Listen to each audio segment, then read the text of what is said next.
It's outside my purview. It's outside my purview. With regard to the steel, that's beyond my purview. As I said before, I'll say again, it's not my purview. This is the Democrats turning Lady Justice on her head. Maybe someday we will know the truth about the attempted framing of the president by the FBI and DOJ officials. And more importantly, whether that plot goes all the way to the top. As Lisa Page said to Peter Strzok, her lover, on September 9, 2016, quote, POTUS wants to know everything we're doing. If ever there were a question whether a deep state existed, you got your answer this week. You witnessed it up close and personal. In fact, you met their cover, their shill, their beard.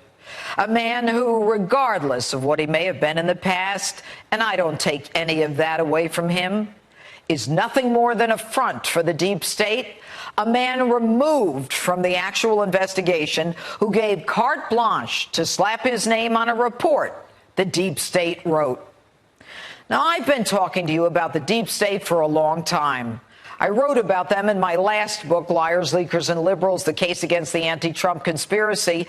But now you saw it in real time. A man who knew virtually nothing about a 2-year, $35 million investigation he supposedly ran. In his testimony before Congress, he used his open as a prophylactic to preemptively stop any questions about FBI involvement in 2016 and 2017, and any questions about Christopher Steele, the author of the infamous dossier. His mandate to investigate any coordination between the Russian government and the Trump campaign, as well as matters that arise from the investigation. And this guy will not talk about how the investigation started, what the basis was to start it, if there even was one at all, and what the origins were of the Steele dossier, the most fundamental piece of evidence in the entire matter.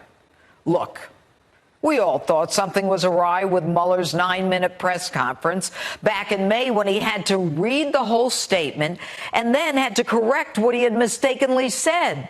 Funny. The same thing happened here when Mueller corrected himself again. He wasn't saying he would charge Trump, but for the OLC policy that doesn't allow the indictment of a sitting president. Rather, he meant he didn't make a decision whether Trump broke the law because of OLC. Really, Bob? Then why did you come to a conclusion on collusion? Why bother if you felt you couldn't indict, even if you found it? Look, I'm going to make this very easy for you. The Democrats swore that Trump was a puppet and a Russian agent, and they ran with it for almost 3 years. They maligned and destroyed families in their desperate attempt to take our president down. The man that you wouldn't dare get between him and a camera, Adam Schiff, swore he had real, actual, significant evidence of Trump's collusion with Russia that we haven't seen. How this guy even shows up in public, let alone refuses to resign as chair of the House Committee on Intelligence, is stunning. He is a stone-cold liar. He had no evidence, and he was willing to lie for political power. He even said Mueller would breathe life into the report. Mueller not only didn't breathe life into the report, he sucked the life out like lemonade on a hot summer day at a dry racetrack. There were so many faux pas by Mueller as he stumbled and struggled, it was painful. Now, why would Rod Rosenstein in 2017 bring a man in his condition to apply to be head of the FBI a 10-year term? And when Trump didn't hire him, Rosenstein appoints him special counsel. Why? Because the deep state needed a front, a guy with impeccable credentials in the military and law enforcement. Although I, for one, always questioned his actions as FBI director during the Whitey Bulger case and his absurd decision in the Ray Rice domestic violence case. But the FBI, Comey, Strzok, Page, and the whole lot of them, they needed to keep someone there to prevent any real investigation into their plot to remake America. They think they're more powerful than the president and the American people. And after seeing Mueller, we now understand why, although a letter was sent under Mueller's signature saying he didn't like Barr's assessment of the report, on the phone he tells Barr he had no problem with it. It's because he didn't write the letter. His Trump-hating pit bulls did. And where there are references in the report of people lying and no charges filed, well, take a look. Joseph Mifsud's a guy who told Papadopoulos, the mysterious professor who lives in Rome and London. This is the guy who told Papadopoulos. He's the guy who starts it all. And when the FBI interviews him, he lies 3 times, and yet you don't charge him with a crime. Can't get into that. Did you interview Mifsud? Can't get into that. The guy who launches the guy who puts this whole story in motion, you can't charge him. Jim Comey lied. James McCabe lied. Peter Strzok. No consequence to any of them. Christopher Steele, Fusion GPS, Hillary Clinton, all off limits. But the report barely mentions them. Folks, you and I know more about this report than he did.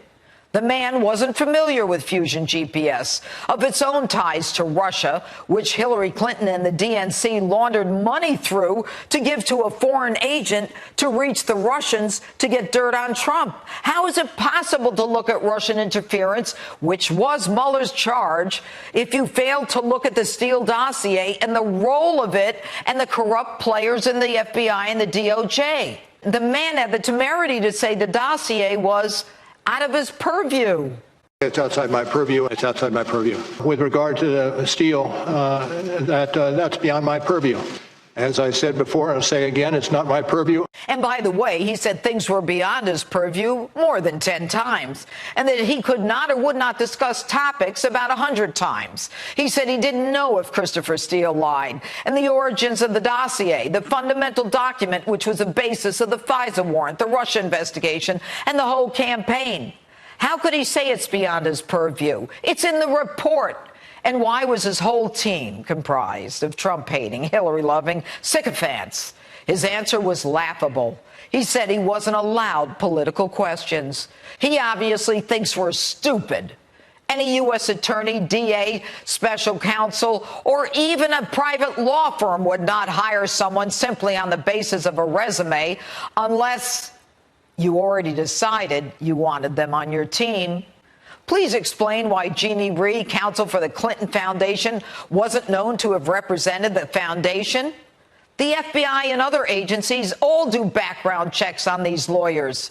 Anyone in the justice system, especially in Washington, would know that Andrew Weissmann is one of the most notoriously unethical prosecutors in the nation.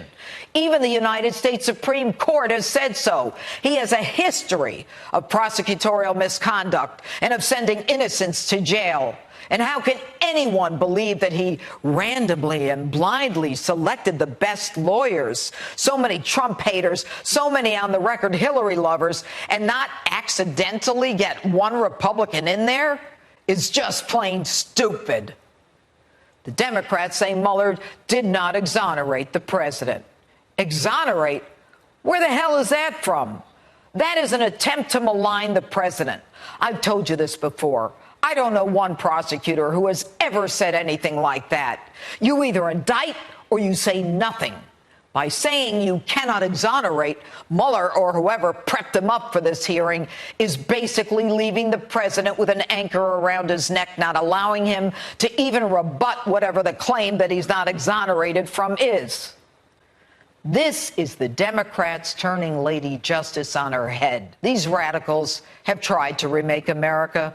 They continually create rules we've never heard of. They didn't investigate the Steele dossier. They didn't investigate whether the Russians targeted Christopher Steele or whether Steele made it all up.